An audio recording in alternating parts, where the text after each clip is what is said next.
And now, more Gainesville Game Day. And welcome back to Gainesville Game Day. We're getting you ready for kickoff. And of course, the SEC has become the monster that everyone knows it is now. Back when you played, maybe it wasn't so much the monster. You think it was just really the East that was sort of the power division? We had a very dominant East between Tennessee, ourselves, Georgia, but now that power shift over to the West has included a much more competitive top 6 or 7 teams within the entire conference. And that's why you've seen 7 of the last 8 national titles go to the SEC. And so many storylines to cover in the SEC. We'll figure out what's coming your way this week and something we call Around the Southeast. Around the Southeast, sponsored by Quality Plumbing. In the land of Dixie this week, one player to keep an eye on is Georgia running back Todd Gurley. Without Aaron Murray in Athens, he becomes the face of the program. And today, he faces a Clemson D looking to slow him down and force new starting quarterback Hudson Mason into tough spots. One team to watch this week, Tennessee. The Vols open things up against Utah State and dynamic quarterback Chucky Keaton. Keaton's better than any of Tennessee's quarterbacks, and the Aggies are capable of keeping it close and maybe, just maybe, pulling the upset.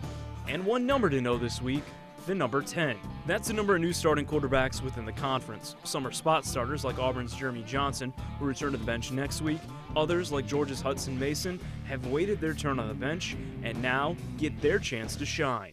All right, Chris, so what do you think about today's SEC slate? Well, a couple things that I want to see from the conference. First of all, 10 of the 14 schools start first-time quarterbacks, so it'll be interesting to see how they adjust to conference play. Secondly, I love the fact that the SEC gets tested so early in the season with out-of-conference matchups, Alabama, West Virginia, LSU, Wisconsin, and the big one, Clemson, Georgia. Oh, those are going to be fantastic games coming your way later today. Let's find out what Gainesville thinks about at the start of a new season with the segment we like to call The Word on Campus. Here's our reporter, Kelly Price, with more.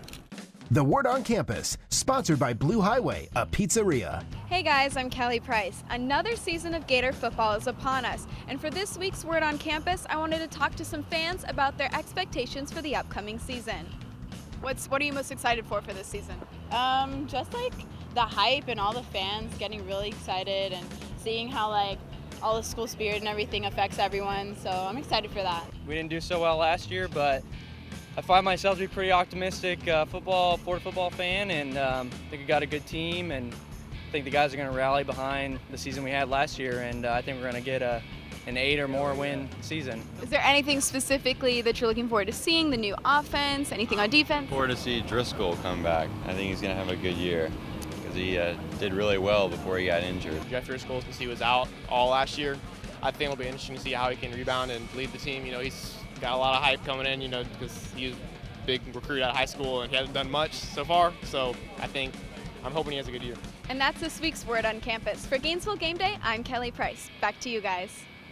Thanks, Kelly. Now, Chris, what do you think about what appears to be a really lopsided matchup on paper between Florida and Idaho? Yeah, obviously I don't know how competitive it's going to be, but really to me it's not so much about who Florida's playing as about Florida going out and executing. We get a chance to see Kurt Roper's new offense for the first time, filling in some important holes on the defense.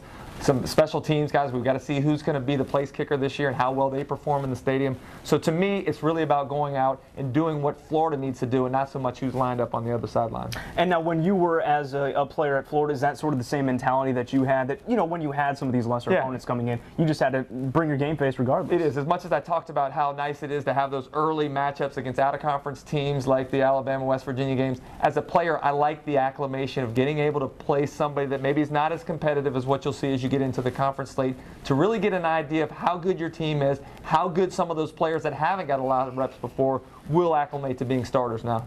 All right, well, absolutely. Thanks, Chris. We got to take another TV timeout, though, and we'll be right back with more on Gainesville Game Day.